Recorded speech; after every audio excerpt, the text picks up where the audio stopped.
বিবাহ যৌন সম্পৰ্কৰ এক অনুষ্ঠান কেৱল এইটো হয়নে বাৰু? পশ্চিমীয়া দাৰ্শনিকৰ পশ্চিমীয়া পণ্ডিতৰ এই মতামত সাৰক একেবাৰে সত্য বুলি ক'ব পাৰিনে? নিশ্চয় নহয়। বহুত কিবাকিবি, দুখন সমাজ, দুটা পৰিয়াল, দুটা মন, দুখন হৃদয়ৰ এক মিলনৰ সাঁকো এই বিবাহ অনুষ্ঠান।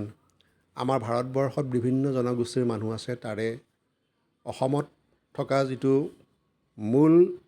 মুখ্য জনজাতীয় গোষ্ঠী সেইটো হ'ল বড়ো জনগোষ্ঠী। এই বড়ো জনগোষ্ঠীৰ সকলোখিনি সাংস্কৃতিক উপাদান, সামাজিক ৰীতি নীতিৰ সোৱাদ বেলেগ, আৰু ইয়াৰ মাজত নিহিত হৈ থকা যিটো গণতান্ত্ৰিক চিন্তা চেতনা সেইখিনি অনুধাৱনৰ যোগ্য। আজি মই প্ৰত্যক্ষ কৰিলোঁ এখন বিবাহ অনুষ্ঠান। এই বিবাহ অনুষ্ঠানত গাঁৱৰ প্ৰত্যেকজন যুৱক যুৱতী, প্ৰত্যেক বৃদ্ধ বৃদ্ধা, প্ৰত্যেক বোৱাৰী আহি দেহে কেহে খাটি কৰি মেলি আনন্দ কৰিছে, নাচিছে, নিজে কৰিছে, কৰি মেলি ফূৰ্তি কৰিছে। ইয়াৰ কোনো ধৰণৰ প্ৰফেশ্যনেল কাৰবাৰ নাই, কোনো ধৰণৰ কেটাৰিং গ্ৰুপ বা হায়াৰ কৰি অনা ৰান্ধনি নাই। সকলো মানুহে কৰিছে, ভাগে ভাগে দায়িত্ববোৰ ভগাই দিছে। কিছুমানে মানুহ আপ্যায়ন কৰিছে, কিছুমানে ৰান্ধিছে, মানুহক চাহ দিছে, কিছুমানে নৃত্য কৰিছে, ভাগে ভাগে ফূৰ্তি কৰিছে। আৰু তেওঁলোকৰ যিটো এথিক্স, ৱৰ্ক এণ্ড এনজয়, কাম কৰা আৰু ফূৰ্তি কৰা, জীৱনটো উদযাপন কৰা, পৰিশ্ৰম কৰা, জীৱনটো উদযাপন কৰা, ইয়াৰ কোনো শ্বৰ্টকাট নাই, পৰিশ্ৰমৰ বিকল্প নাই। আৰু পৰিশ্ৰমৰ পিছত আহে মানুহৰ আনন্দ কৰাৰ সময়। আজি সেই বিয়াখনত সেইটোৱে প্ৰতিফলিত হ'ল। গাঁৱৰ প্ৰতিজন ডেকা গাভৰু, প্ৰতিগৰাকী বৃদ্ধ বৃদ্ধা, প্ৰতিটো শিশু মচগুল হৈ গৈছে। সপ্তাহৰ আগৰ পৰা, মাহৰ আগৰ পৰা তেওঁলোকে কষ্ট কৰিছে আৰু বিয়াৰ দিনাখন ফূৰ্তি কৰিছে। বিয়াৰ যিটো সমাজক জড়িতকৰণৰ যিটো কথা, সেইটো ইয়াত পুৰাদমে খাটে। আমি আধুনিক যি বিবাহ পদ্ধতিবিলাক আজিকালি প্ৰত্যক্ষ কৰোঁ নগৰ চহৰত, আমাৰ উন্নত গাঁও কিছুমানত, আমি আচৰিত হওঁ কিদৰে অতি কৃত্ৰিমভাৱে সকলো ধৰণৰ বস্তু টকা পইচাৰে ক্ৰয় কৰি, মানুহক হায়াৰ কৰি, ভাড়া দি উদযাপন কৰা হয়। য'ত একচাম মানুহ একেবাৰে নিৰ্বিকাৰভাৱে ভদ্ৰলোক হৈ বহি থাকে আৰু একচাম ভাড়া দিয়া বা পইচা দিয়া মানুহে ৰন্ধা বঢ়া কৰে, মানুহ আপ্যায়ন কৰে, নিমন্ত্ৰণ কৰে, আনকি হাঁহিটো মাৰোঁতেও যেন বহুত কথা জড়িত হৈ থাকে।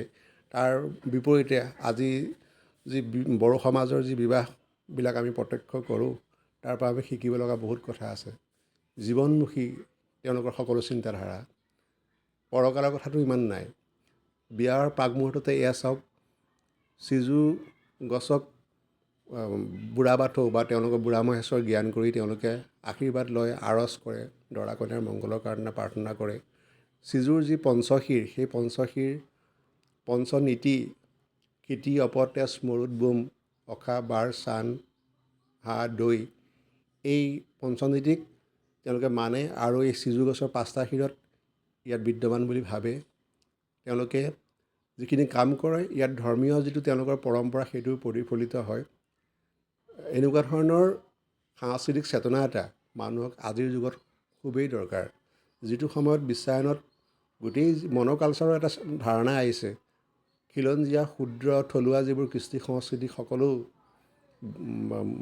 বাই এক পাশ্চাত্য সংস্কৃতি, এক মনোকালচাৰ, একক সংস্কৃতি সিঁচি দিয়াৰ যিটো প্ৰয়াস চলিছে কৰ্পৰেট সমাজত, কৃষ্টি সংস্কৃতি ভাষাৰ শ্ৰাদ্ধ কৰাৰ যিটো প্ৰৱণতা আমি দেখা পাইছোঁ, তাৰ বিপৰীতে বড়ো সমাজৰ কৃষ্টি সংস্কৃতি এক ডাঙৰ প্ৰত্যাহ্বান। আৰু ইয়াৰ পৰা আমি শিকিব লগা বহুত আছে। আহকচোন আজি বিয়াখনৰ বিষয়ে অকণমান ধাৰণা কৰোঁ।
কেনেকুৱা চলিছান নাই চলিছান নাই এইবিলাক চলিব লাগে আকৌ পৰম্পৰা এইবোৰ নাপায় নহয়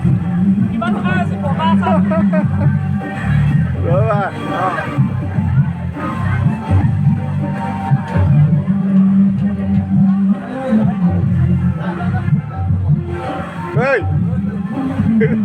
তই কি কৰি আছ লুকাই লুকাই দে এতিয়া আচল মানুহ ধৰা পৰিল